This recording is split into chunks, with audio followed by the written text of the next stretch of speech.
Nag-live ako dito. So paper open na click itong ganina. Okay.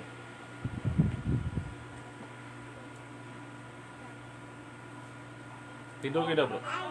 Bro, tidur kita bro. In hour bang kuha rin mo. Kaya ka bro. Kilid.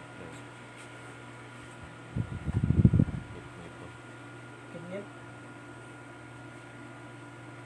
Kaya mo sugal dito sa. Itong kuha. Tuloy. Kasulod. Kumpit mo. Tanda ko. Ganda. Ako lang ka slide 3. Alas tidi lang. Gawaro to. Kung sugal ako. Atay. Atay. Lamp diyan. Gawaro ka na. Lamp shoot.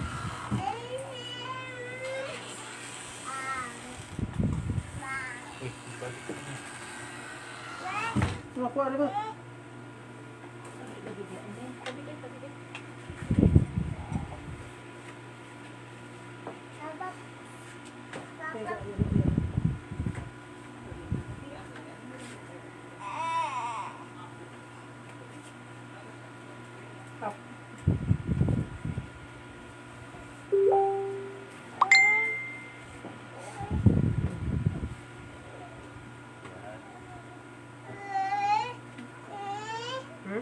Saya kawin.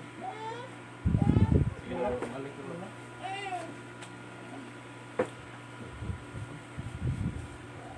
Bisa lagi magis dito.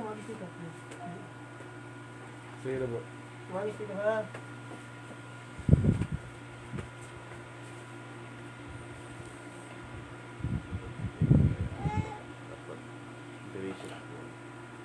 Pero kusog ilang kuan dito brightness am klaro ra. Silang cellphone.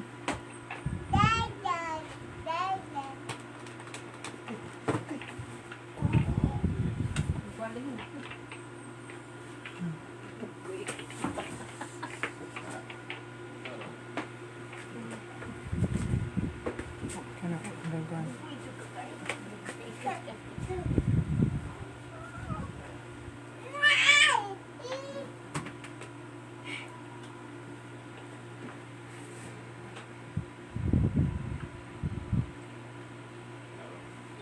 Kana lang. Ano nilang to do? Sama. Kana klaro na kana.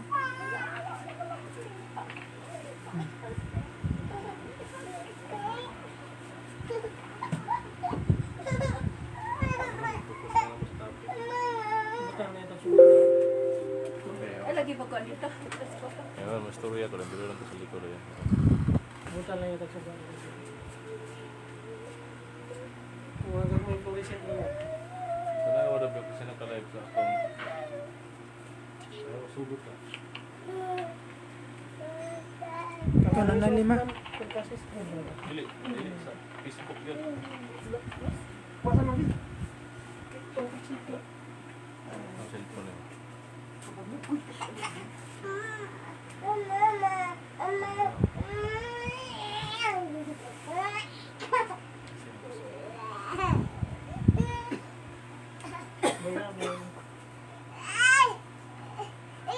Ako din.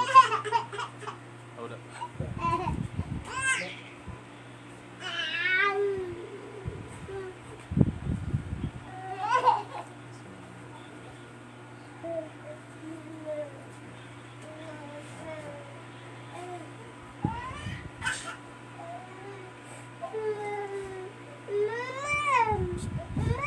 Klaro.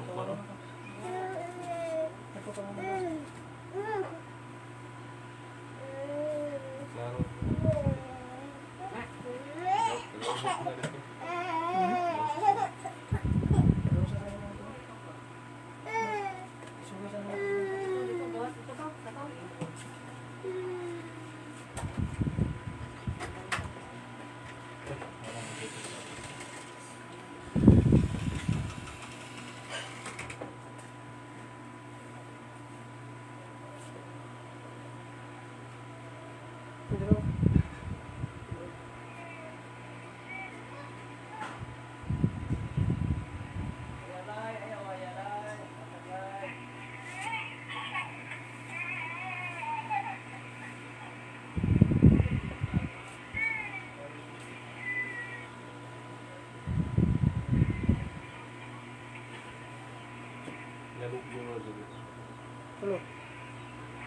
Sa mga ngayon, wala.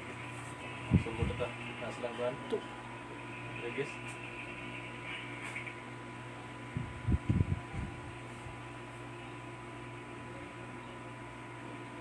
Siya, hindi na siya. Nakatagal na yun. Kita nyo sa review. Hindi mo nakakita.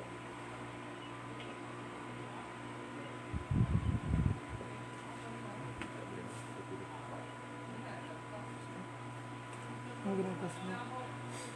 06.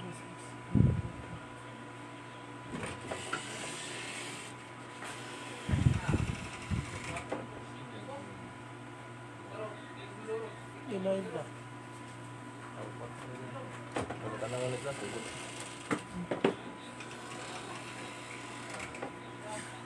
Magandang araw sa ating lahat, no? So, para sa patuloy sa ating pagsamba, meron tayong live discussion sa topic, no? Dito natin i-discuss ang topic. Pagkatapos to balik tayo sa ating GC. So ito ang pamagat, ang pinagkalooban sa gobyerno ng Diyos sa mundo. So ito ang talakayin natin, no? Hindi kayo mabuti dahil malalaman natin kung saan ngayon ang gobyerno ng Diyos o sino ang pinagkalooban nito. So yan ang ating tatalakayin. So, focus natin ang topic natin sa screen lamang pang lubusan ninyong makita. So ang pinagkalooban sa gobyerno ng Diyos sa mundo. So yan ang topic natin ngayon. Ang pamamahala sa gobyerno ng Diyos ay ibinigay ito noon kay Adan. So alam naman natin mga kapatid na ang unang tao na ginawa, no, ng Diyos sa mundo, created by God, is Adam o si Adan. At ang kanyang asawa na mula sa kanyang tadyang na si Eva. So sila yung pinagkalooban sa gobyerno ng Diyos noon. Ang pamamahala sa mundo ay ibinigay sa kanila. Paano natin yan mapatutunayan? Ito ang mabasa natin sa Genesis Kapitulo 1, versikulo 26. Yan ang nakasulat. At sinabi ng Diyos, lalangin natin ang tao sa ating larawan, ayon sa ating wangis, at magkaroon sila ng kapangyarihan sa mga isda sa dagat, at sa mga ibon sa himpapawid, at sa mga hayop, at sa buong lupa, at sa bawat umuusad na nagsisiusad sa ibabaw ng lupa. So anong sabi yan? Dalangin natin ang tao tulad ng ating sa ating larawan, sa ating wangis, at magkaroon sila ng kapangyarihan sa mga isda sa dagat, mapawid, at sa buong lupa, no, na nagsisiusad. Kasunod, okay yan. Yan po ang mabasa natin sa Genesis Kapitulo 1, versikulo 26. So malinaw dyan mga kapatid na ang buong kalupaan, ang kahayupan, mga ibon sa himpapawid, lahat na ginawa ng Diyos sa lupa at sa himpapawid, ay ibinigay ang kapangyarihan sa pamamahala doon kay Adan. So malinaw yun mga kapatid. Yan ang mabasa natin na ang unang pamamahala o ang kapangyarihan sa pamamahala sa buong mundo at sa mga ginawa ng Diyos ay doon ibinigay sa tao. At yan ay si Adan.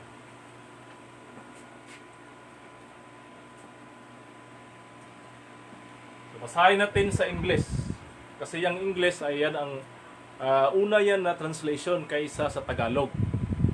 No, first translation aside from Filipino is English. So ito ang ating unahin pagbasa, King James Version. And God said, let us make man in our image, after our likeness, and let them have dominion over the fish of the sea, and over the fowl of the air, and over the cattle, and over all the earth, and over every creeping thing that creepeth upon the earth. So binasa natin sa English, first translation kaysa sa Tagalog. So ganito ang pagkasabi dyan.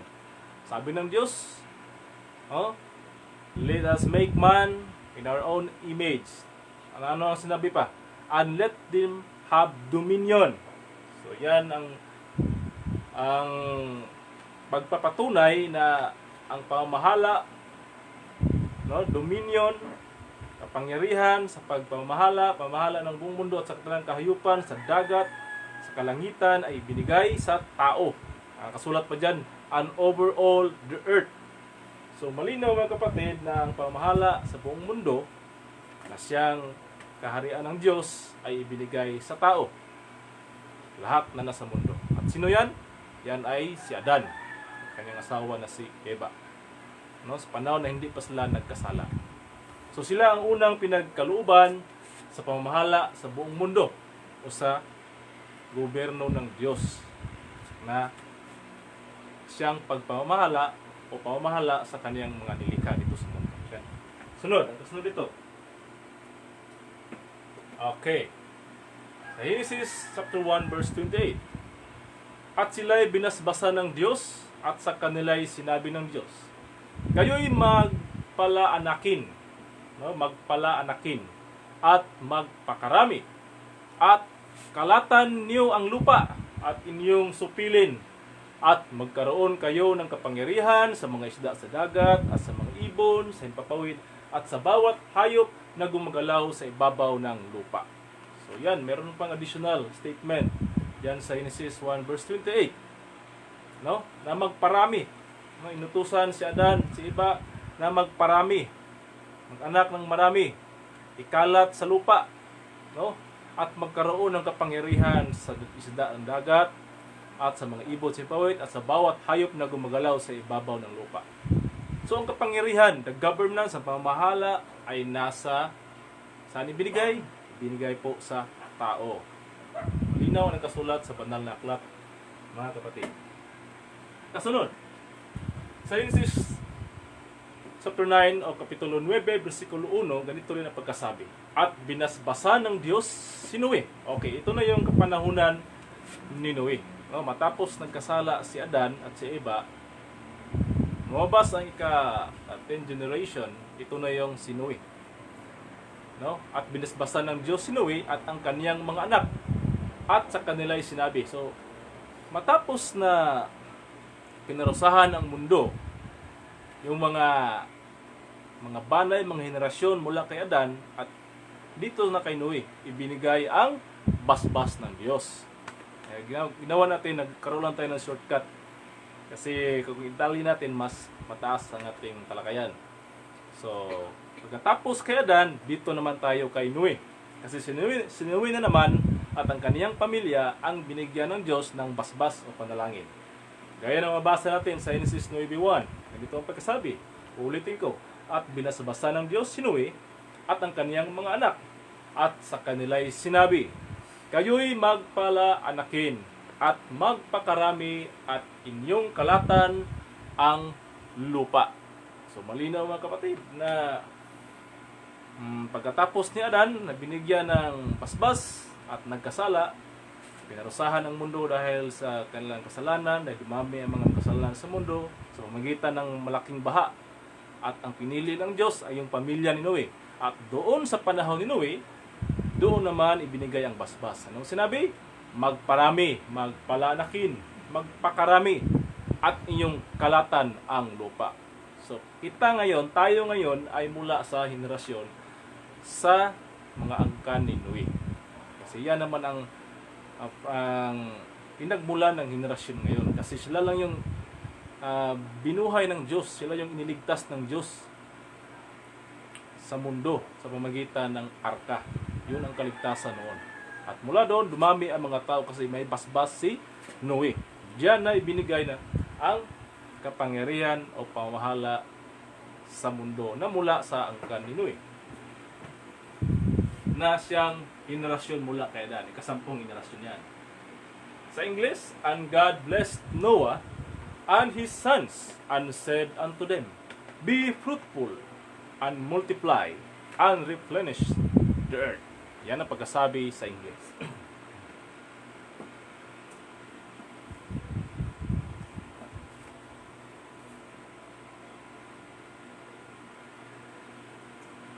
Okay. Matapos na pinarusahan ang mundo dahil sa kasalanan, pinarusahan ang mga tao sa mundo, ito na yung palatandaan o ito yung katibayan, ito yung salita mula sa Diyos doon kay Noe. Ito ang sabi sa Genesis 9, versikulo 11 hanggang 14 o 14. At aking pagtitibayin ang aking tipan sa inyo. Ni hindi ko na lilipulin ang lahat ng laman sa pamagitan ng tubig ng baha. Ni hindi na magkakaroon pa ng bahang gigiba ng lupa. So meron ng promise, no? Meron ng promise ang Panginoon doon kay Noe na hindi na niya lilipulin. Nanumpa ng Diyos doon kay Noe na hindi na niya lilipulin ang tao sa pamagitan ng baha na gigiba sa lupa. So, totoo nga na may baha noon. At ito yung palatandaan sa Genesis, Kapitulo 9, versikulo 13. Ang aking bahaghari ay inilalagay ko sa alapaap at siyang magiging tanda ng tipan ko at ng lupa. So, yung rainbow, yung bahaghari, yan ang palatandaan na hindi na magpadala ng malaking baha ang Diyos upang lipulin ang mga tao sa mundo.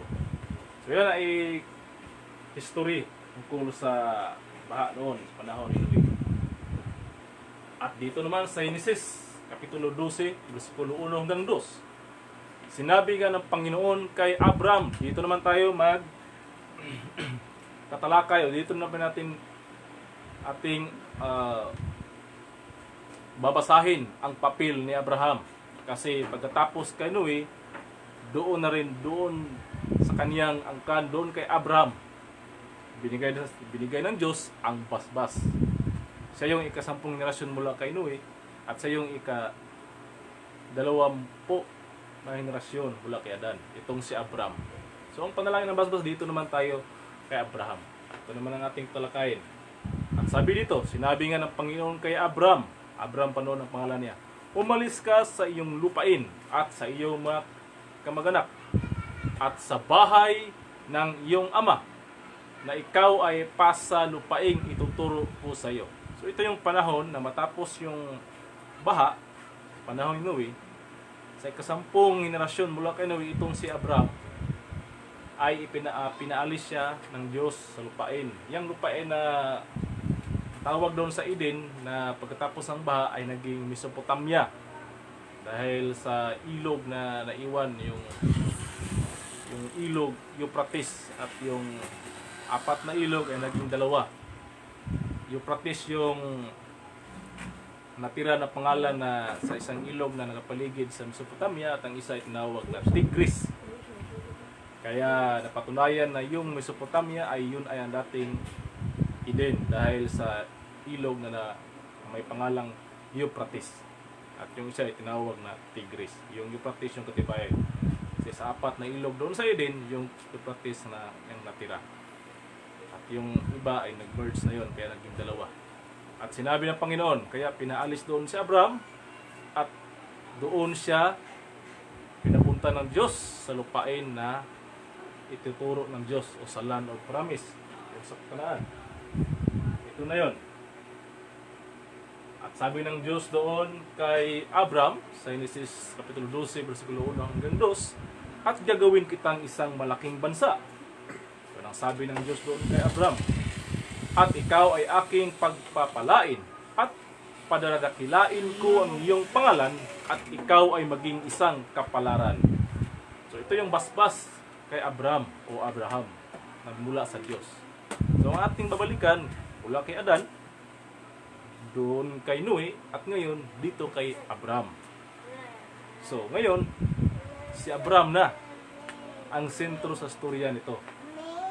No, sabi dito, gagawin kitang isang malaking bansa. Si Abraham, yung henerasyon ni Abraham. At ikaw ay aking pagpapalain. No? He will be blessed. At padadakilain ko ang iyong pangalan. Maging dakila. At ikaw ay maging isang kapalaran. So, ang panalangin ng Diyos, ang basbas ng Diyos ay dito naman nakasentro sa kay Abraham o Abraham, mga kapatid. Kasunod, Sa Genesis, Kapitulo 15, versikulo 7 hanggang 13. At sinabi sa kanya, ako ang Panginoon na nagpapaalis sa iyo sa Ur ng mga Kaldyo. Okay, pinaalis doon si Abraham sa Mesopotamia. Yan ay Iraq ngayon. Upang ibigay sa iyo ang lupain ito na manahin mo. Pinaalis si Abraham doon, binigay yung lupa na mamanahin niya. At sinabi niya, O Panginoong Diyos, paanong pagkakilala ko na aking mamanahin? So, sinabi ng Panginoon nga, Abraham, pinaalis kita doon sa Ur, doon sa lupa ng Mesopotamia, lupain ng Mesopotamia, at liputa kita dito sa lupain na aking pamamana sa iyo. Pero merong tanong si Abraham doon sa Diyos. Anong sabi ni Abraham? At sinabi niya, O Panginoong Diyos, paanong pagkakilala ko na aking mamanahin? So saan niya pag-ila? Nga iyahang manahon tong dihatag sa Diyos nga lupain niya, yung promised land, yung sa katibayan. Muna'y sulti ni Abraham o ni Abram sa Diyos. Kaya dito naman tayo kay Abraham ng kasentro ngayon sa storya. Ito yung sinabi ng Diyos, no? Genesis 9, versikulo 11 hanggang 13.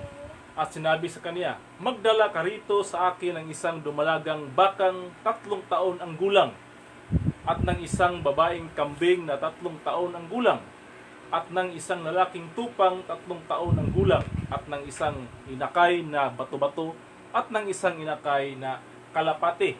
So, yan ang utos ng Diyos, no? Magdala siya ng dumalagang baka, 3 taon ang gulang, at babaeng kambing na 3 taon ang gulang, at isang lalaking tupa, 3 taon ng gulang, at ng isang inakay na bato-bato, at ng isang inakay na kalapate. So, kalapate mo to.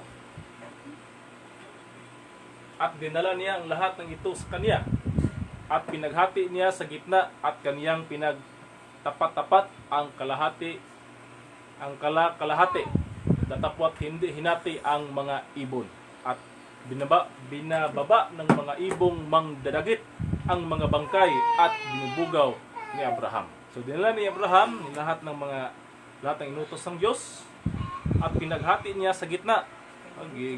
Gidivide ni Adan, gitunga, no? Gidivide, hinati niya sa gitna yung utos ng Diyos na baka, yung tupa, at pinagtapat-tapat niya yung kalahati. Datapwat hindi hinati yung mga ibon. At nakita ni Abraham na mayroong mga ibong mandaragit na dumadagit o magdadagit ng mga bangkay, yung mga hayop na ilagay niya, at binubugaw ni Abraham. At nang lulubog na ang araw, ay nakatulog si Abraham ng mahimbing, at narito ang isang kasindak-sindak na malaking kadiliman ay suma kanya. Yun nakatulog na si Adan, no? Mayroon siyang nakita, napangitain, ito yun. At sinabi ng Diyos kay Abraham, tunay na pagkatalastasin mo na ang iyong binhi ay magiging taga-ibang bayan sa lupaing hindi kanila, at mga lilingkod sa mga yaon, at pahirapang 400 taon. So ito yung hiningi ni Abraham sa Diyos na pagpapatunay kung mamanahin niya ang lupain na ibinigay ng Diyos. So, ito yung papatunay na hingin niya, at sinagot ng Diyos. At tapos dalhin niyo yung mga tupa at baka, ito yung sinabi ng Diyos sa kanyang pangitain na nakatulog siya. Sinabi ng Diyos kay Abraham, tunay na pagkatalastasin mo at ang iyong bini ay magiging taga-ibang bayan sa lupaing hindi kanila. Sa Bisaya pa to, magdumuluong sa laing nasod. Yung mga kaliwatan ng binhi ni Abraham ay magiging taga-ibang bansa sa lupaing hindi kanila. At mga lingkod sila doon. Sila ay magsisilbi doon. Na ilang taon? Ayon dito sa kasulat, 400 taon o 400 years. So yung kaliwatan ni Abraham ay magiging tagasilbi o maglilingkod sila sa isang bansa na hindi kanila sa loob ng 400 taon. Slavery of 400 years. Alam naman natin kung natupad ba yan o hindi. Kasi ayon dito sa Exodus 12, versikulo 40 hanggang 41, yan ay natupad, mga kapatid. Kaya lang ang mabasa natin ay ganito: ang pakikipamayan nga ng mga anak ni Israel. Kasi yang si Israel Yan ang anak, no, mula kay Isaac, no, nga si Isaac ay yung ama ni Jacob, at yung Israel na 12 banay ay anak yan ni Jacob, at ang ama ni Jacob ay si Isaac, at ang ama naman ni Isaac ay si Abraham. Kaya lolo ni Jacob yang si Abraham, no? So ang Israel yan ang banay o henerasyon mula kay Abraham. So yan na. Sabi diyan, napay kamayan nga anak ni Israel na ipinakipamayan nila sa Ehipto. Ito yan sa history. Na doon sila napunta sa Ehipto ay 430 taon. Ano sabi? Ang mga Israel doon sa Ehipto, ilang taon sila doon? 430 taon. So, nagkaroon ng fulfillment, no? Nagkaroon ng katuparan yung propesya ng Diyos doon kay Abraham na kanyang mga banay ay magiging taga-ibang bansa na hindi kanila. At doon maglilingkod sila ng 400 taon. At nang natupad, 430 taon natupad. 430 taon o 430 years. Kahit lumagpas ng 33 years, ay sako pa rin siya ng 400. At nangyari, basahin natin sa 41, at nangyari sa katapusan ng 430 taon ng araw ding yaon, ay nangyari na ang lahat ng mga hukbo ng Panginoon ay umalis sa lupain ng Ehipto sa pamagitan niya ni Moises. So, 430 years mula sa Ehipto. So yan ang baybay sa history. Binabaybay natin ang history dahil ang pinili ng Diyos doon kasi ibinigay ang pamamahala o yun ang tinatawag na governance of God. Ito na yun. Sa Exodus Kapitulo 19, versikulo 5 hanggang 6. Ito na yung sa panahon na nandun sila sa wilderness, sa desierto, no? Ito na yung pangako ng Diyos sa mga taga-Israel. Basahin natin sa 5. Kaya't ngayon kung tunay na inyong susundin ang aking tinig, sabi ng Diyos, at iingatan ang aking tipan, at magiging isang tanging kayamanan nga kayo sa akin, na higit sa lahat ng bayan, sapagkat ang buong lupa ay akin. So anong sabi yan sa 5? Kung susundin nila, yung mga taga-Israel doon, panahon ni Moises, kung susundin nila ang aking tinig, ingatan ang aking tipan, at maging isang tanging kayamanan nga kayo sa akin, at higit na sa lahat ng bayan, sapagkat ang buong lupa ay akin. Kaya ang sabi ng Diyos, kung sundin nila yung tipan ng Diyos, ano ba yun? Yung mga batas ng Diyos, yung mga ating mga alituntunin, batas, alituntunin at mga sugo na yan ang sabihin niya, ingatan ang aking tipan. Kasi ang binigyan ng Diyos doon sa kay Moises ay yung mga batas at alituntunin na dapat sundin ng mga taga-Israel, mga Israelitas. Ito yung sa 6. At kayo'y magiging isang kaharian ng mga saserdote sa akin at isang banal na bansa. Ito ang mga salita na inyong sasalitaan sa mga anak ni Israel. So ito yung sugo na ibinigay doon kay Moises na sasabihin na kaniyang pagsabihan o kanyang isiwalat doon sa mga Israel doon sa desierto na kung sila ay susunod sa aking mga tuntunin, sa aking tipan, ang mangyayari ay magiging kayamanan sila sa kanyang mga katauhan at magiging isang kaharian ng mga saserdote sa akin. So, yan ang propesya ng Diyos doon sa panahon ng mga Israelitas doon sa Ehipto. No, kung mabasahin natin ulit, ganito ang pagkasabi. Kung tunay na inyong susundin ang aking tinig at iingatan ang aking tipan, ay magiging isang tanging kayamanan nga kayo sa akin, na higit sa lahat ng bayan. Maganda pagkasabi talaga. Sapagkat ang buong lupa ay akin. At kayo'y magiging isang kaharian ng mga saserdote sa akin. So, kingdom of priest. Yan ang pangako ng Diyos sa mga taga-Israel. Kung susundin nila ang mga tipan ng Diyos, yung mga batas, sugo ng Diyos. At isang banal na bansa, is a holy nation. Ito ang mga salita na salitaan sa mga anak ng Israel.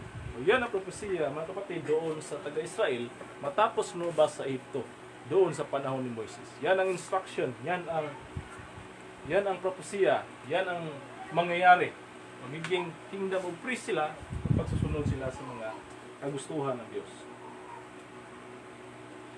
At nangyari nga matapos silang lumabas sa Egypt, doon sa wilderness, at doon kay Moses, katapos kay Moses na pumanaw si Moses, doon na kay Aaron, dinalas na Aaron, and Joshua doon sa Kanaan. At pagkatapos nagkaroon ng kaharian, naitayo ang kaharian, panahon ni David. At pagkatapos ni David, pumalit ang kanyang anak na si Solomon. At dito natin mababasa na yung mga Israel, yun talaga ang nagmamana noon sa kaharian ng Diyos. Babasahin natin, no? Ito yung litra por litra na mabasa natin sa Biblia. Na yung kaharian ni David, kaharian ng Israel, na siyang angkan ni Abraham, ay sila yung pinagkalooban sa gobyerno ng Diyos o kaharian ng Diyos dito sa mundo. Basahin natin, no? Ito na yung panahon na ipinalit ni David si Solomon ng kanyang anak. Sabi dito sa unang Kronikas, kapitulo 28, versikulo 5. At sa lahat ng aking mga anak, sapagkat binigyan ako ng Panginoon ng maraming anak, pinili niya si Solomon na aking anak upang umupo sa luklukan ng kaharian ng Panginoon sa Israel. So, litra po litra, mga kapatid, mababasa natin nga sa aklat ni Kronikas, sa aklat ng Kronikas, na meron talagang mababasa na yung Israel, yung kaharian ni David, at napunta doon kay Solomon, minana ni Solomon, yan pala ay kaharian ng Panginoon sa Israel. Malinaw dyan, no? Ulitin natin. Sabi ni David, at sa lahat ng aking mga anak, sapagkat binigyan ako ng Panginoon ng maraming anak, pinili niya si Solomon na aking anak upang umupo sa luklukan ng kaharian ng Panginoon sa Israel. O sa English pa na, Kingdom of the Lord over Israel. So yung Israel pala talaga ay kaharian ng Diyos. At sabi pa doon sa Exodus, kung sundon nila mga tipan ng Diyos, ay magiging kaharian ng mga saserdote. Kaya sa panahon ni David, meron ng mga saserdote, meron doon, no? Sa Solomon, meron ng templo, meron mga saserdote. Kasi malinaw ang propesiya na magiging kaharian ng Diyos. Yun pala ay kaharian ng mga saserdote.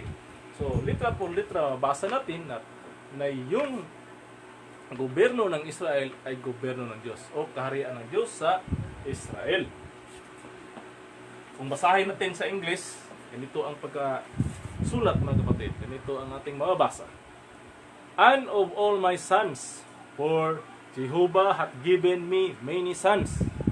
He hath chosen Solomon my son to sit upon the throne of the kingdom of Jehovah over Israel. Yan ang litra po litra mula sa King James Version na Biblia. No? Ulitin natin. And of all my sons, for Jehovah hath given me many sons, He hath chosen Solomon my son to sit upon the throne of the kingdom of Jehovah over Israel.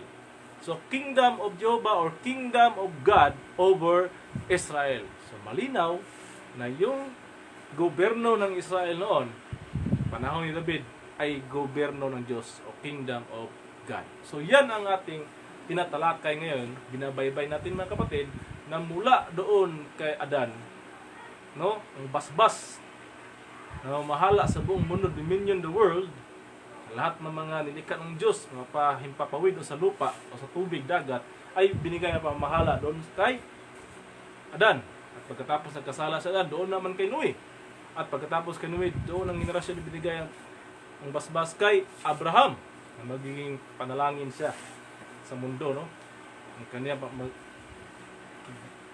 rarami ang kanyang mga angkan. At ang sinyalis o ang magpapatunay ng kanyang hiningi na mamanahin na yung lupa na binigay sa kanya ng Diyos, the promise, ano yung binigay na proof ng Diyos. Yun Inutusan sa Diyos na magdala ng baka, tupa, hinati niya. Pagkatapos doon, naginip siya. At doon, sinabi ng Diyos ng kanyang angkan ay magiging taga-ibang bansa na hindi kanila. At magsisilbi sila doon ng 400 years. At natupad yun sa Ehipto. Kasi yung si Jacob at yung 12 tribes, so 12 anak niya, angkan niya, ay nagiging alipin doon sa bansang Ehipto. Kasi yung si Jacob anak ni Isaac at si Isaac anak ni Abraham. At lumabas sila sa panahon ni Moises sa ika-430 years. Kaya natupad ang propesya. Karoon na ng 30 years na advance, but bilong pa rin sa 400 years. At nagkayao na at nang yumao na, kalabas na doon, punta sa desierto at nakapunta sa Kanaan, na itatag ang kaharian ng Israel doon sa panahon ni David at nang pinili ng Diyos kung sino palit kay David at ito na, pinili si Solomon na to sit upon the throne of the kingdom of Jehovah over Israel. So meron palang gobyerno ng ang Diyos dito sa mundo, mga kapatid. Sunod, sa unang mga hari, Kapitulo 11, versikulo 11 hanggang 12, huwag pagkasabi, kaya't sinabi ng Panginoon kay Salomon, yamang ito'y nagawa mo at hindi mo iningatan ang aking tipan at ang aking mga palatuntunan na aking inuutos sa iyo. Walang pagsalang aking aagawin ang kaharian sa iyo at aking ibibigay sa iyong lingkod. Ito na yung panahon na hindi sunod ni Solomon ang tipan ng Diyos, inuutos ng Diyos kasi samba sa doon sa Diyos ng Sidon na si Astaroth, na Diyos ng kaniyang asawa kasi marami siyang asawa, 300 asawa niya at meron siyang 700 at 300 at lahat ay 1,000 concubines yung iba. So doon sa kanyang asawa na taga-ibang bansa, marami siyang asawa siya mula sa taga-ibang bansa na nagsasamba kay Astaroth. At dito na nagalit ang Diyos kay Salomon. Gayon may sa iyong mga kaarawan ay hindi ko gawin alang-alang kay David. So sabi ng Diyos, hindi sa panahon ang punishment o pag-agaw ng kaharian panahon ni Solomon, hindi dahil kay David na iyong ama, kundi sa kamay ng iyong anak aking aagawin. So kung ating babalikan ang history, mga kapatid, no? Matapos na si Solomon nagkasala doon sa 997, pumalit ang kanyang anak na si Rehoboam. At mula noon, nagbibilang tayo ng 390 years. At doon pa, nagkaroon ng katuparan ang punishment doon sa Israel, doon sa Jerusalem. Kasi merong history na inagaw ito ng ibang bansa. At ganito ito yung propesya na nakasaad sa Ezekiel. Kapitulo 4, versikulo 4 hanggang 5. Ito yun, no? Kung ilang taon ng parusa mula sa pagkasala doon kay Solomon. Bukod dito, humiga ka ng patagilid sa inyong kaliwa at ilagay mo ang kasamaan ng sambahayan ni Israel doon, ayon sa bilang ng mga araw na iyong ihiga roon. Magdadanas ka ng kanilang kasamaan, sapagkat aking itinakda ang mga taon ng kanilang kasamaan upang maging sa iyo'y isang bilang ang mga araw sa makatuwid bagay 390 araw, o sa English pa na 390 days. Gayon mo dadanasin ang kasamaan ng sambahayan ni Israel. Ito yung propesya na after 390 years, mula sa 997 negative, pumunta na doon si, sino yun? Sino yung inutusan ng Diyos sino yung binigyan ng Diyos sa kaharian? Si Haring Nabucodonosor ng Babylonia. Siya yun ang bumihag sa Jerusalem. Sa 607, paparoon na siya. Pagka 606, napalibutan ng Jerusalem at siya na ang tinakdang hari sa buong mundo. Si Haring Nabucodonosor. Doon ibinigay. So, malinaw sa history na nagkaroon ng katuparan. At doon sa kanyang anak, kinuha ang kaharian ng Diyos. Ito yun. Mula sa negative 997. No, kung yung i-add yung 390 years. So add two numbers having unlike sign, find the difference. Yan ang rule sa algebra. At nalabas, Pag-exercise ng greater number at lalabas ang negative 607. Sa taong yan ay patungo na si Haring Nabucodonosor sa Jerusalem upang agawin ito. Kasi malayo ang Babylonia at saka Israel. Kaya matagal silang naglakbay.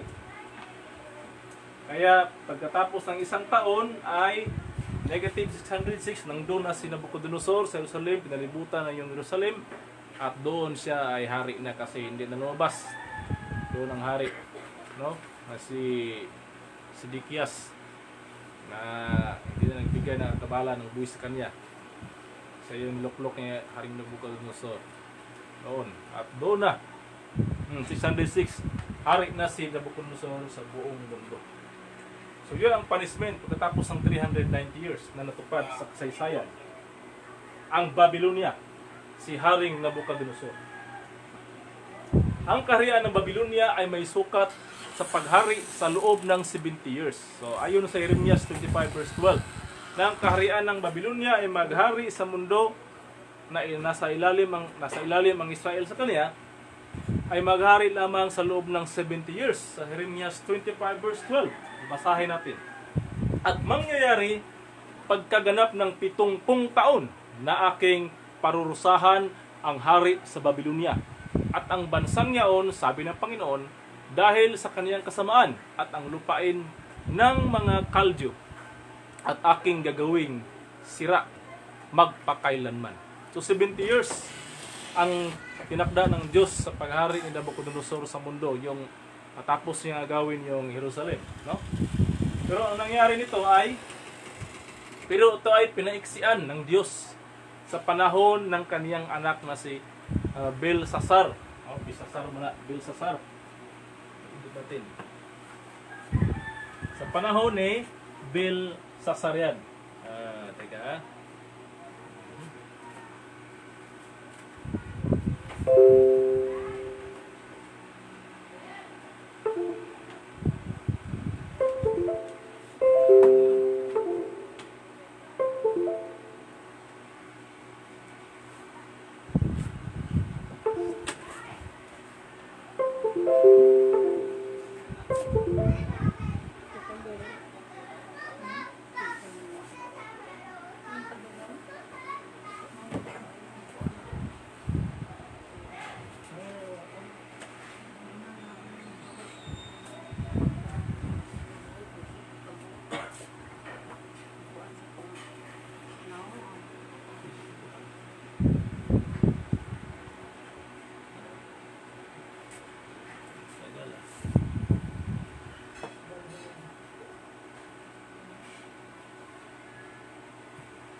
So ito yun, no? Sa panahon ni Belsasar, na anak ni Haring Nabucodonosor, pinaiksian ng Diyos. Mabasa natin sa Daniel 5, versikulo 24 hanggang 30. Ito yung nakasulat. Nang magkagayoy ang bahagi nga ng kamay ay sinugo mula sa harap niya. At ang sulat na ito'y nalagda, at ito ang sulat na nalagda. Mini tekel aparsin. Ito ang kahulugan ng bagay. Mini, binilang ng Diyos ang iyong kaharian at niwakasan. Tikil, ikaw ay tinimbang sa timbangan at ikaw ay nasumpungang kulang. Peres, ang iyong kaharian ay hinati at ibinigay sa mga taga-Media at taga-Persya. Nang magkagayoy, nag-utos si Belsasar at pinanamit nila si Daniel ng kulay murado at nilagyan ng kwintas na ginto sa palibot ng liig niya at nagtanyag tungkol sa kaniya na siya'y ikatlong puno sa kaharian. Nang gabing yaon ay napatay si Belsasar na hari ng mga taga-Kaldya. So yung itinakda na maging hari yung tinakdang taon tungkol sa kaharian ng Babylonia na maghari sila sa loob ng 70 years ay naging maiksi na yon. Pinaiksian ng Diyos dahil sa panahon sa kanyang anak na si Belshazzar, nung nag-celebrate sila na nag-inuman sila kasama ng kanyang mga sundalo, mga kapitanya doon sa kanilang palasyo, at doon ito lumabas itong kamay na may sulat, kamay sa dingding. At nung ipinabasa niya kay Daniel, ito yung kahulugan, no? Yung mini ay timbangan at nasumpungang kulang. Kasi 70 years ang timbang kasi sa loob ng kanilang pagiging hari sa mundo, no? Ng Babylonia. So ito yung tagang tinakdat ng Diyos. Peres, ang iyong kaharian ay hinati, binigay sa taga-Media at Persia. Alam naman natin yung Medo-Persia ang sumulakay doon sa Babylonia. Nang magkagayoy nag-utos sila sa yun na. So mini tekel aparsin, no? Tinimbang ngunit kulang. So ang kaharian ay ibigay sa Media at Persia. So ito yung nangyari, mga kapatid. Sa 606 BC. Medo-Persia, Haring Ciro ang naging hari. Dahil, yun na. Sa negative 606,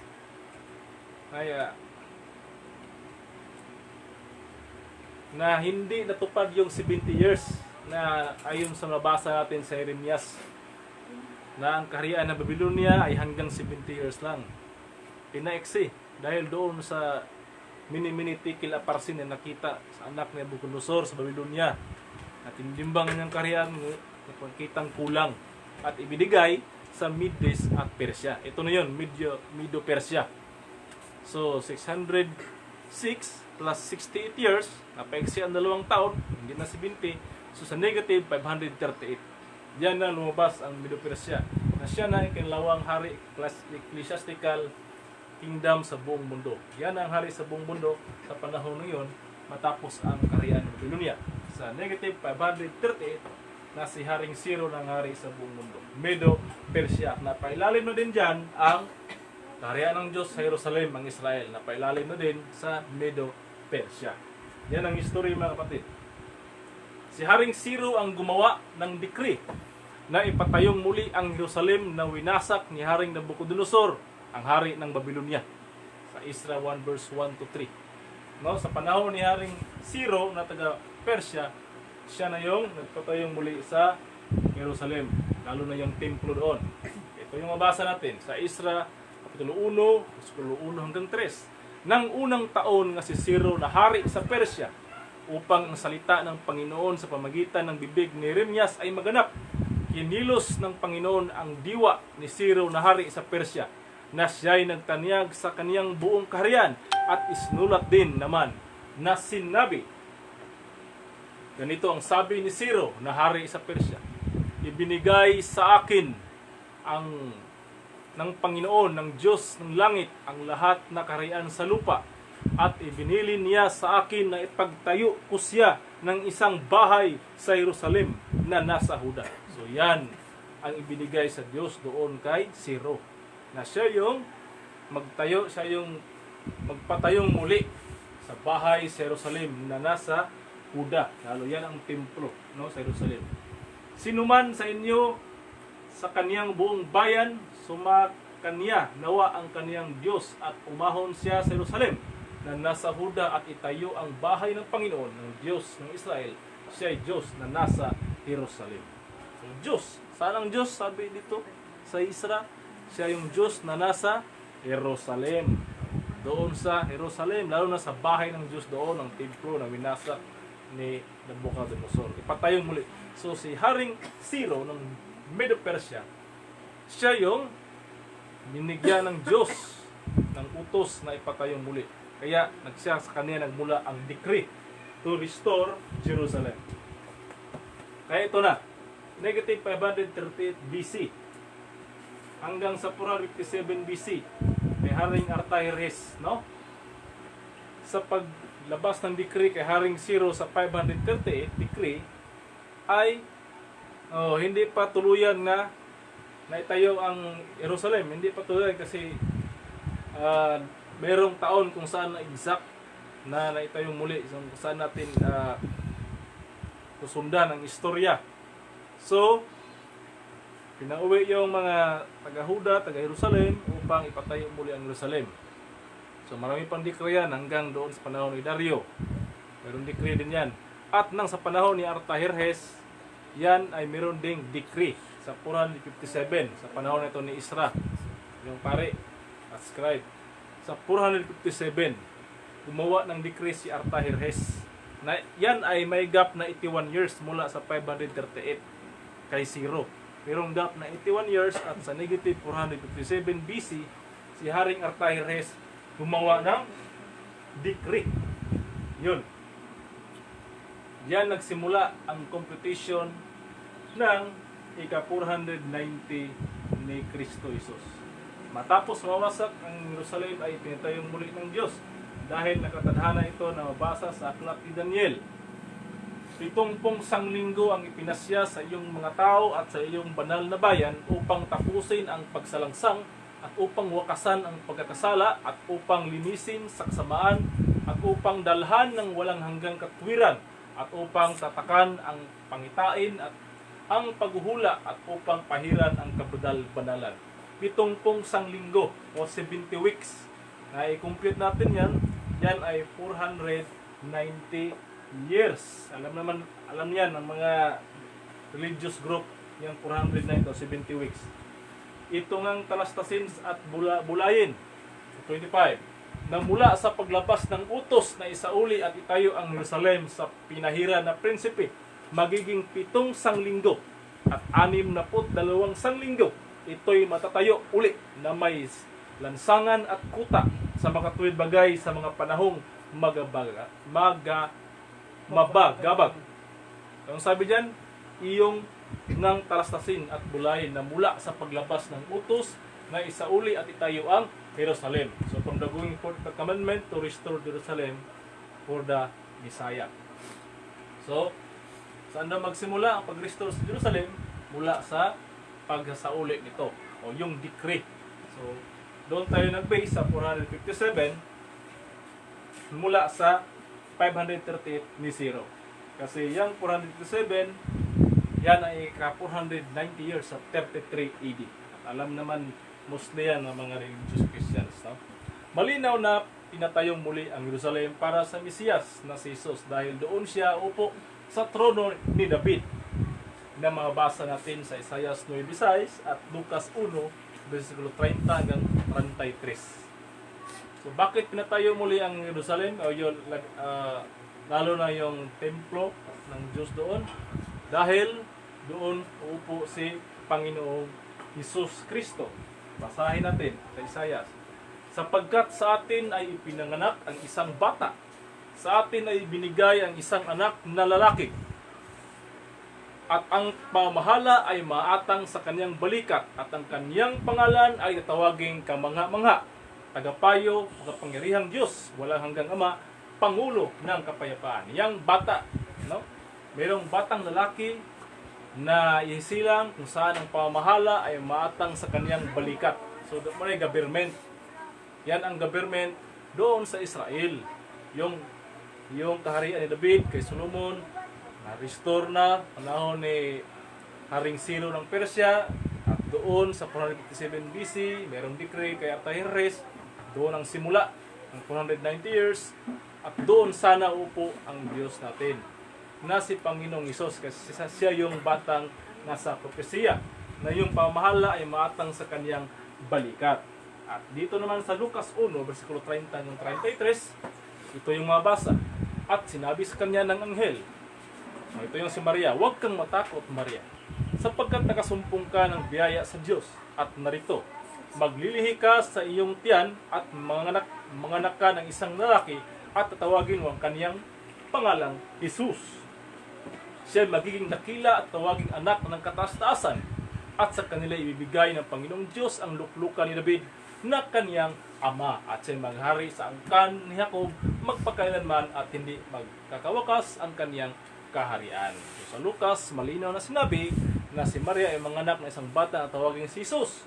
At siya magiging dakila at tatawaging anak ng kataas-taasan at sa kanya ibigay ng Panginoong Diyos ang luklukan ni David. Bakit yung luklukan o trono ni David ang ibigay kay Jesus? Kasi gaya na nabasa natin sa Kronikas kanina na yung Israel pala ay kaharian ng Diyos.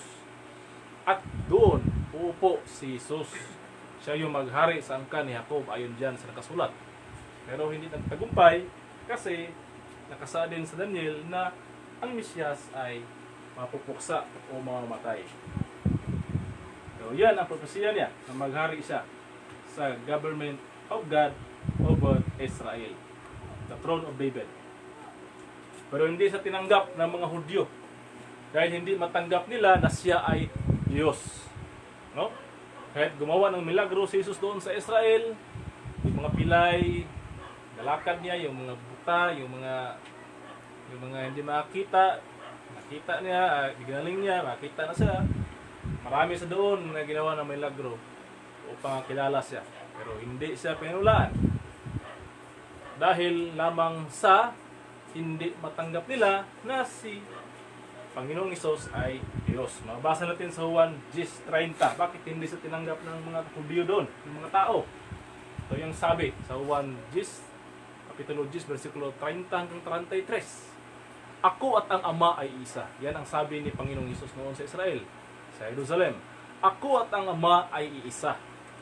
Nagsidampot uli ng mga bato ang mga Hudyo upang siya'y batuhin. Sinagot sila ni Jesus, maraming mabubuting gawa na mula sa Ama ang ipinakita ako sa inyo. Alin sa mga gawang yaon ang ibinabato ninyo sa akin? Alin? So, ang sabi ni Jesus, nagsalita kayo sa Jesus doon. Sabi niya, ako at ang Ama ay isa. Matapos sabihin ni Jesus yun, noon ay nagsidampot ng bato ang mga Hudyo. Kasi ang parusa doon sa hindi susunod sa kanilang batas, sa batas ng Panginoon, panahon ni Moises, ay babatuin hanggang mamatay. Yun ang kailang death penalty. I say, thou shalt have no other God, thou shalt not bear false. Sabi ni Jesus, ako ang Diyos ay isa. E, alam naman ng mga Hudyo na ang kailang Diyos ay yung Diyos ni Moises na naging apoy, naging hangin, naging ulap, iyang humati sa dagat, at hindi tao yun. Kaya yung sinabi ni Jesus, ako at ang Ama ay isa, ay nagalit ang mga Hudyo. Dahil hindi nila alam na ang Diyos pala ay nagkatawang tao. So gusto lang batuhin si Jesus. Kaya sumagot si Jesus, saan ba, alin bang mga maraming mabuting gawa na mula sa Ama ang pinakita ko sa inyo? Alin sa lugang iyon na ako inyong babatuhin? No? So ano yung sagot ng mga tao? Sinagot siya ng mga Hudyo doon, hindi dahil sa mabuting gawa ay binabato ka namin, kundi sa pamumusong. Pamumusong, no? At sapagkat ikaw, bagaman ikaw ay tao, ay nagpakunwari kang Diyos. Oh, see? So hindi matanggap ng mga Hudyo na si Jesus ay Diyos. Oh, kasi bago na teaching sa kanila yun. Hindi yun normal sa kanila kasi ang Diyos nila ay hindi tao. Yung Diyos Ama na panahon ni Moises, nakita nila doon. Naging ulap, hindi tao. Kaya sinabihan nila si Jesus nga namumusong. Bagaman ikaw ay tao ay nagpakunwaring Diyos. So alam nila na mayroong preaching doon na si Jesus ay Diyos. At sinabi ni Jesus, ako at ang Diyos ay isa. Namin ni Jesus. Kaya nagalit sila. Kaya hindi matanggap ng mga Hudyo na ang Diyos nila ay tao at yun ay si Jesus. Kaya sinabi ni Jesus noon sa Jerusalem ng Israel na kaniyang iiwanan. Kaya sinabi ni Jesus, hindi na ako matanggap kaya iiwanan. Ito yung pagbabasa natin, no? Sa Mateo 23, no? Hindi nila matanggap si Jesus. O Jerusalem, 23, versikulo 37 hanggang 39. O Jerusalem, Jerusalem, na pumapatay sa mga propeta at bumabato sa mga sinusugo sa kanya. Makailang inibig kong tipunin ng iyong mga anak na gaya ng pagtitipon ng inahing manok sa kaniyang mga sisiyo sa ilalim ng kaniyang mga pakpak ay ayaw kayo. O, di ba? Sabi ni Jesus, Jerusalem, Jerusalem. Ang kanyang pinapahayagan noon ay yung mga tao sa Jerusalem. Kasi yan naman ang mga tao, yan naman ang may pandinig, yan naman ang buhay doon, hindi naman ang lupa. So Jerusalem na pumapatay sa mga propeta. O, sino yung pumapatay sa mga propeta doon? Hindi naman yung lupa ng Jerusalem. Yung mga tao. Bumabato. Yung mga tao ang pinagsabihan ni Jesus niyan. No? Bumabato sa mga sinusugo sa kanya. Makailan inibig kong tipunin ang iyong mga anak na gaya ng pagtipon ng inahing manok. Sa kanyang mga sisiyo, sa ilalim ng kanyang mga ay ayaw kayo. So hindi talaga siya tinanggap ng mga Hudyo doon. Narito ang iyong bahay ay iniiwan sa inyong wasak. No? Iwan yung bahay, yung templo, wasak kasi alam na natin sa history. No, wala na yung templo doon, winasak na, lalo na sa panahon ng pagdating yung mga Muslim doon. No? Sapagkat sinabi ko sa inyo, buhat ngayon ay hindi ninyo ako makikita hanggang sa inyong sabihin, mapalad ang pumaparito sa pangalan ng Panginoon. So malinaw mga kapatid na hindi tinanggap si Jesus. Kaya ang sabi ni Jesus, ang inyong bahay ay iniiwan sa inyong wasak. So hindi na, wasak, iniwan na. Iniwan na yung kaharian ng Diyos doon sa Israel, iniwan ng Diyos. Kasi hindi matanggap na ang Diyos ay nagkatawang tao sa katauhan ni Panginoong Yesus Kristo. Kaya noong tinanong si Jesus Kristo sa kanyang mga alagad, kung sa panahon bang iyon itatayong muli ang kaharian ng Diyos, ganito ang kanyang sagot sa Gawa 1:6. Ito na yung matapos ng muling pagkabuhay ni Jesus. Ito na yun na pinuntahan ng kanyang mga alagad. So yun ay nagtanong ang mga alagad sa kanya. Kasi nabuhay siya eh. Anong tanong mo? Sa panahon bang ito itayong muli ang kaharian ng Diyos? Sa Gawa 1:6, basahin natin. Ito na. Tinanong nga siya nila ng sila'y nangagkakatipon na nangagsasabi, Panginoon, isasauli mo baga ang kaharian sa Israel sa panahong ito? Ano yung sagot ni Jesus? Itong katubang panahon na isauli itong ngarian David, sa uli. At sinabi niya, sa 7, at sinabi niya sa kanila, hindi ukol sa inyo ang pagkaalam ng mga panahon o ng mga bahagi ng panahon. Hindi sila binigyan ng kaalaman sa panahon na itinakda ng Ama sa kaniyang sariling kapamahalaan. So, yung mga alagad ni Panginoong Hesus, ganun siya, kung itayo bang muli yung kaharian, sabi ng Hesus, hindi pinagkaloob sa iyo ang kalaman o panahon ng mga bahagi ng panahon na itinakda ng Ama sa kaniyang sariling kapamahalaan. So, wala itong ni Panginoong Hesus kung kanusaang pamamahala ng Diyos sa government niya dito sa lupa. Hindi sinagot niya kung itayo bang muli sa Jerusalem. Hindi na. Dahil na meron na siyang sinabi na ang bahay doon sa Jerusalem ay magiging iiwan na. Kaya hindi na matayong muli. Kaya hindi na doon sa Israel may itatayong muli ang kaharian ng Diyos. At kung babalikan natin ang salita ni Panginoong Hesus Kristo kung saan na ang kaharian ng Diyos na siyang kaharian noon sa Israel, mababasa sa Mateo 21, versikulo 42-43. So, tinig mula kay Jesus, statement mula kay Jesus, o pulong, no? O ito yung salita mula kay Panginoong Hesus Kristo. Kasi hindi na tatayong muli ang kaharian doon sa Israel, iniwan na niya, at hindi pinaalam sa mga apostoles kung kailan at saan, kaya si Jesus lang ang nakakaalam. At kung tatanungin natin si Jesus kung saan ang kaharian ng Diyos, mababasa natin litra po litra, Mateo, kapitulo 21, versikulo 42-43. Ito yung nakasulat. Sinabi sa kanila ni Jesus, kailan may bagay hindi ninyo nabasa sa mga kasulatan? Ang batong itinakwil ng mga nangagtatayo. Siyempre, tinakwil sa doon eh. Nagtatayo. Yung mga Hudyo, yun ang nagtayo ng Jerusalem doon. Sila yung utusan na patayong muli. Nang gusali at siya ring ginawang pangulo sa panulok, ito'y mula sa Panginoon at ito'y kagila-gilala sa harap ng ating mga mata. Ano sabi diyan sa 42? Sinabi ni Jesus, na hindi nyo nabasa sa inyong kasulatan nga ang batong itinakwil na mga nagtatayo ng gusali at siya ring ginawang pangulo. Yung itinakwil ng mga Hudyo ay nagiging pangulo. Ito'y mula sa Panginoon at ito'y kagila-gilalas.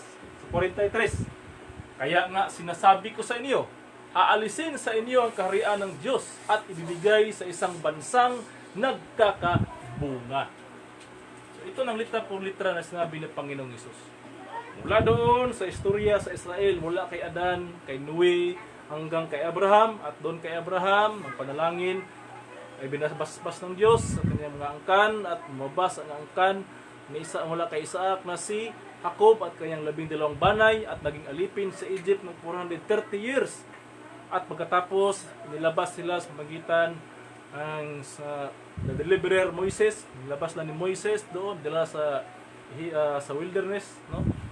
Pagkatapos niyan, nakabalik sila sa lupang pangako ng Diyos doon sa Kanaan at naitayo ang government of God. Yun sa panahon ni Haring David at ibinigay kay Solomon.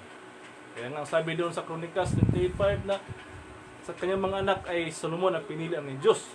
Umupo sa kaharian ng Diyos over Israel sa Israel. At dahil sa nagkasala Solomon, umuwi siya sa utos ng Diyos at nagsamba ng ibang Diyos, iyon ay pinarusahan ng Jerusalem, ang Israel. At doon sa kanyang anak si Rehoboam, from negative 197, dumaan ang 390 years ayon sa propesya ng Ezekiel at natupad doon na kinuha o ang umagaw o nagpalibot sa Jerusalem ay ang Babylonia, Haring Nabucodonosor.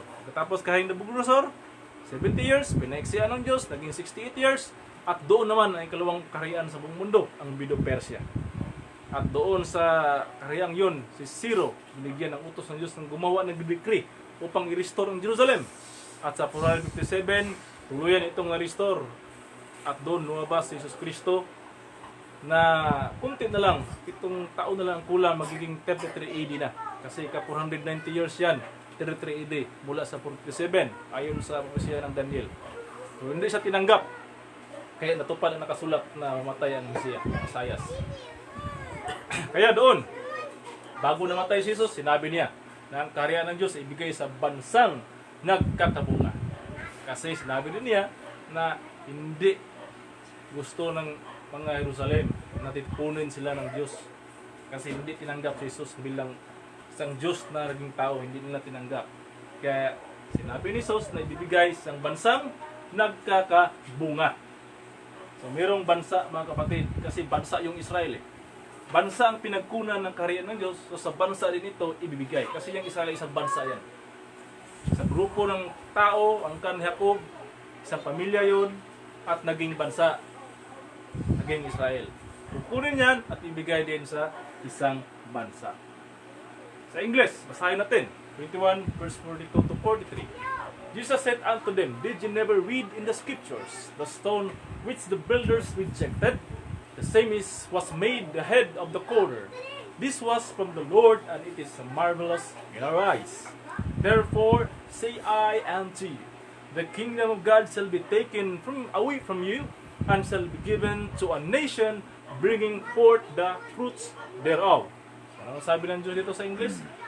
Sabi ng Diyos,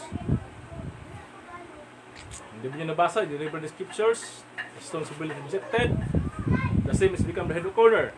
Ano sabi ng Diyos sa huli? Therefore. So pag sabihin natin therefore, mga kapatid, yan ay conclusion, that is irrevocable. No? Hindi yan pwedeng ibahin ng ibang mga writers. Kasi pag sabihin therefore, o scientist pa yan, that is a conclusion, therefore I, so ganyan, ayan ay final statement. Hindi mo yan pwedeng i-change. Hindi mo yan pwedeng bigyan ng ibang kahulugan. Kasi yan ay final statement. Conclusion yan kapag masabi kang therefore. Kaya ito, sinabi ni Panginoon Jesus, ay conclusion ito. Therefore, irrevocable yan. Therefore say I unto you, the kingdom of God shall be taken away from you, and shall be given to a nation, bringing forth the fruits thereof. So, saan ngayon ang kaharian ng Diyos mula sa Israel?